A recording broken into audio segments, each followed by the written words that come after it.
Upang Ilonggo, please subscribe and like. Ayun, welcome back ulit sa ating YouTube channel po mga kababayan. Luzon, Visayas at Mindanao. Magandang araw po sa inyong lahat. So ito po mga kababayan, anak ni PBBM hindi na nakapagtimpi. Sa naging pahayag ni Vice President Sara Duterte na matapang na sinabi. Sabi daw, matapang. Napupugutan niya daw ng ulo ang ating presidente. At huhukayin si Apo Lakay at itatapon sa West Philippine Sea mga kababayan. Grabe pala talaga ang tapang ng ating BP. Pati ba naman yung namamahinga gusto pang istorbohin, ano? Na wala nang kalaban-laban. Wala nang, hindi na nagsasalita, wala nang buhay. Pakikialaman pa mga kababayan. Tapos sasabihin po ng mga didiles na masyado daw kinakawawa si Vice President Sara Duterte. Sinisiraan daw siya.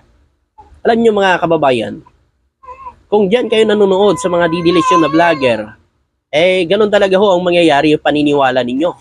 Pero kung nanonood ho kayo ng balita, kung saan ho nanggagaling at pulot dulo na nangyayari ngayon, kaya nagkakaganyan yung BP ninyo, ay dahil yan sa confidential fund na hindi niya maipaliwanag kung saan ginastos ang pera ng taong bayan. Kaya mainit ang ulo niya kasi siguro mga kababayan, inanayos niya siguro pakialaman na ni PBBM. Mga kababayan, pera ng taong bayan yan. Kung makikialam dyan si PBBM, kaya tama lang ginagawa ni PBBM at para malaman ng taong bayan kung saan talaga napupunta yung confidential fund niya na ginastos. Yung 125 na with 11 days. Mga kababayan. Tapos sabihin ng mga didiles, masyadong inaabuso. Tapos meron pa nagsasabi na masyado daw sinisiraan si Vice President Sara Duterte. Mga kababayan, kayo na mismo mag-judge sa mga sinabi niya. Hindi mo na kailangan siraan dahil sila mismo sinisira na nilang sarili nila. Pero inyo mga kababayan, sa inyo kaya gawin yan? Hukayin ang labi ng tatay mo at itatapon sa West Philippine Sea. Ano kaya masasabi nyo? Buti si PBBM. Ano talaga si PBBM? Talagang mabait talaga si PBBM. Mga kababayan, never niyang pinansin yung sinabi ni Vice President Sara Duterte. Sabi niya pa nga, bupugutan niya ng ulo si PBBM. Pero hindi pa rin nagsalita si PBBM. Doon pa lang dapat mahalata na natin na talagang napakabait ng presidente natin at focus siya sa trabaho niya para sa bansa natin. Subalit, hindi ho naintindihan ng mga didilisyan sa pinagbabalaki pa nila ang tapang ng vice presidente natin. Ngayon, sa inyo nga gawin yan, mga didiles, tapon yung labi ng tatay nyo doon sa West Philippine Sea. Kung hindi mag-alboroto yung ulo nyo, hindi kayo magagalit. Ito ang naging pahayag po ni Congressman Sandro Marcos, mga kababayan.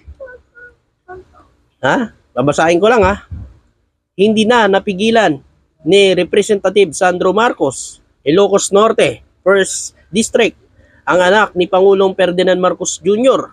matapos ang kasuklam-suklam na komento ni Vice President Sara Duterte tungkol sa kanyang pamilya. Biruin mo ba naman kasi mga kababayan? Hindi naman kasi biro yung mga sinabi ni Vice President Sara Duterte. Pero yung iba nating mga kababayan, hindi ko talaga alam kung anong mga utak nila mga kababayan. Pinagtatawan pa nila ang ating Pangulo at ang pamilya Marcos. Mga kababayan, na hindi nila alam kung sa tutuusin po, wala ho sa kamalingkingan yung ginawa ho ng tatay ni Sara sa ginawa ho ni Apo Lakay na hanggang ngayon po napapakinabangan pa natin. Mga proyekto ng tatay niya. Napapakinabangan pa natin. Tapos gaganyunin nyo lang. Tama lang na magsalita dito si Sandro Marcos at magbitaw na rin ng mga ganitong mga salita kasi mga kababayan, sumusobra na itong ginagawa ng BP natin. Porque hindi sumasagot ang tatay ni Sandro, gaganyunin na lang palagi. Kung ano-ano na lang. Dahil ba gusto niya siguro, no? Mahawakan nila si PBBM, hindi ho nila nahawakan eh. Akala nila mga kababayan, mahahawakan nila ang isang Marcos. Kaya ngayon, nabigo sila, mga kababayan. At ayon pa dito, ang pagpunta sa ballistic ay marahil ang self-therapy na iniresita niya para sa kanyang sarili. Sabi umano ni Sandro Marcos, mga kababayan. Oh, kita mo to mga kababayan, di ba? Oh, ano ngayon? Galit na naman kayo dyan sa pahayag ni Sandro Marcos ngayon. Oh. Diba? Sarili niya lang ang pinatatamaan niya sa ginawa niya. Kasi mga kababayan, ikaw ba naman kung matino isip mo, sasabihin mo ba yan? Lalo na sa publiko? Ikaw ang pangalawang pangulo o ikaw ang pangalawang pinakamataas na opisyal dito sa bansa natin. So ano na lang sasabihin ng mga taong bayan kung may ganyan tayong BP? Ha? Nga lang kasi, yung mga katulad nila mag-isip, mga kababayan, ganun talaga. Proud pa sila. Pero ang tanong ko dito, paano kung sa inyo gawin yan? Magiging proud din ba kayo sa sarili nyo?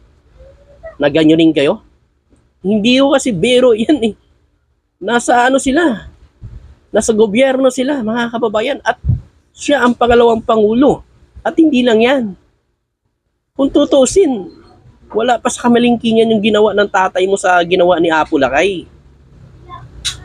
Na hanggang ngayon napapatunayan natin na napapakinabangan ng taong bayan. Tapos gaganyanin mo, tatapon mo lang sa West Philippine Sea. Ang tapang nyo naman. Pero pagdating sa panghaharas ng mga barko ng China, wala kayong komento. Ganun ba yung matapang nyo? Sa bagay, sige, sakupin nyo na kami, gawin nyo na kaming province of China. Diba? Ito pa mga kababayan. Noong October 18, nakipag-usap si Duterte sa 2 oras media discussion kung saan nagbigay siya ng iba't ibang komento tungkol sa Pangulo na binahagi niya kung paano niya naisip na putulin ang ulo ni Pangulong Ferdinand Marcos Jr. habang tinutuguran ang mga paratang kaugnay na maling paggamit ng pondo sa Department of Education, Office of the Vice President. Kaya pala mga kababayan Kaya pala nag-ingay. Kasi nga mga kababayan, mukhang nasusukol na. O nahuhuli na. Kasi biruin nyo mga kababayan, ang dami nilang ipinasa na mga ginamit pa nga ang AFP para lang mapagtakpan ang kanilang pinaggagawa sa confidential fund. Mga kababayan. Ginamit pa nila ang AFP mga kababayan. Ngayon nagsalita, wala naman silang ibinigay na budget, mga kababayan. Siyempre mga kababayan, pag sinabi nila, pag pinasa nila yan sa COA, at ngayon yung makikita ng mga Quadcom, siyempre iimbestigan yan, papatawag pati yan yung AFP kung meron sila natanggap na ganyan. Kasi alam natin, yung AFP may sarili po yung budget, mga kababayan. Ayon pa dito, sa lahat ng oras, ito ay pinipigilan ko ang aking dila bilang paggalang sa Vice Presidente dahil sa mandato na ibinigay sa kanya at responsibilidad na hawak ng kanyang opisina. Diba? Grabe, napakagalang pa rin ni Sandro Marcos mga kababayan. Balit yan na wala ngayon yan lahat. Dahil yan sa ginawa nila kasi kahit sino naman, kahit ako mga kababayan, kung ganyanin ho ang tatay ko, talagang magre-react ako. Mga kababayan, lalo na tatay at lolo ko pang pinag-uusapan. Mga kababayan, sa mga didiles, okay lang siguro yan. Okay lang siguro sa kanila yan. Tapos pinagtatawanan pa nila, mga kababayan, na parang nasisihan sila sa sinabi ni Vice President Sara Duterte. Pero, kung matino ang isip nyo mga didiles, dapat maintindihan nyo yan. Halimbawa na lang yan sa sarili nyo kung sa inyo gawin yan. Ano kaya ang masasabi nyo? Ano kaya makukomento nyo? Nasa kabilang buhay na yun mga kababayan, bakit pakikialaman pa? Parang kay ano yun kay Kiko Pangilinan, no? Ipapahukay niya rin yung libingan ni Apo Lakay. Pero walang sinabi na itatapon, huhukayin lang. Grabe no mga kababayan, ganyan na ba talaga kapag nasusukol Mga kababayan, mainit na ang ulo. Umiinit na ang ulo ng BP natin. Di ba nga nakaraan, nakita natin, lumabas sa Baclaran. Kumain po ng fishball. Nagdala ng sanamakmak na pulis. Oh, di ba mga kababayan? Kakain ka na lang ng fishball, pupunta ka pa doon tapos dadalhin po mga pulis. Kung simple ka lang, dapat nagdala ka 2, 3. Kaso dito kasi sa atin mga kababayan, nagpapakita lang ng ganyan, kumakain ng saging, sa bagoong, sinasawsaw sa bagoong, ganyan. Ano na sila mga kababayan? Nakukuha na kaagad sila, naniniwala sila kaagad. Hindi nila alam kung ano ang tinatago niya. Diba? Inamin din ni Sandro Marcos na sinubukan siyang pigilan ng kanyang ama na magkomento. Ngunit naniniwala ang mambabatas na sobra na ang ginawa ni Vice President Sara Duterte. Diba? Mga kababayan, ang bait talaga ni PBBM. Diba? Mga kababayan, kasi malata natin mga kababayan, simula dun sa mga dilawan, kung ano-anong paninira binabato nila kay PBBM, sa mga Marcos. Pero, mga kababayan, wala tayong narinig o gumanti. Yung pamilya Marcos, wala hong sinabi na gaganti kami o ano. Diba? May narinig ba kayo ngayong balita na ginantihan nila yung mga Aquino? Yan ba yung sinasabi yung masamang tao? Diba? Yan ba yung masamang tao na ang gusto lang ay mapabuti ang kapwa niya mga Pilipino? Biruin niyo mga kababayan, magandang halimbawa, pinigilan niya pa ang anak niya. Sinabihan niya pa, ganun kabait si PBBM, na huwag nang pansinin. Hindi nagpapigil. Siyempre ba naman mga kababayan, tatay at lulo mo na ang pinag-uusapan. At Pangulo pa ng Republika ng Pilipinas ang pinahiya niya. Oh, mga kababayan.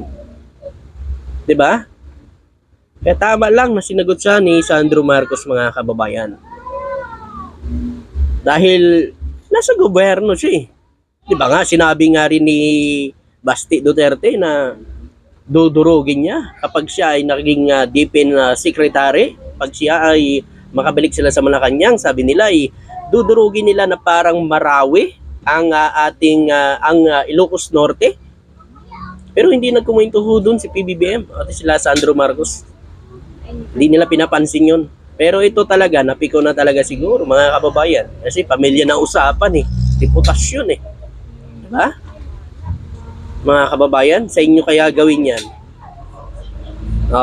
Pero si PBBM, hindi pa rin nagsasalita about yan mga kababayan. Kaya doon ako bilib sa ating Pangulo. Dahil hindi niya sinakyan ang paratang ni Vice President Sara Duterte mga kababayan. Kasi alam naman siguro ni PBBM kaya ganyan yan eh. Kasi nga, 'di ba, budget hearing, yung confidential fund.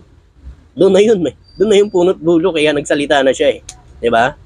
Parang tinatakot niya na si PBBM. Aba, may dugong Marcos yan, tatakutin mo. Sige po, maraming salamat po at magandang araw po sa inyong lahat. Thank you.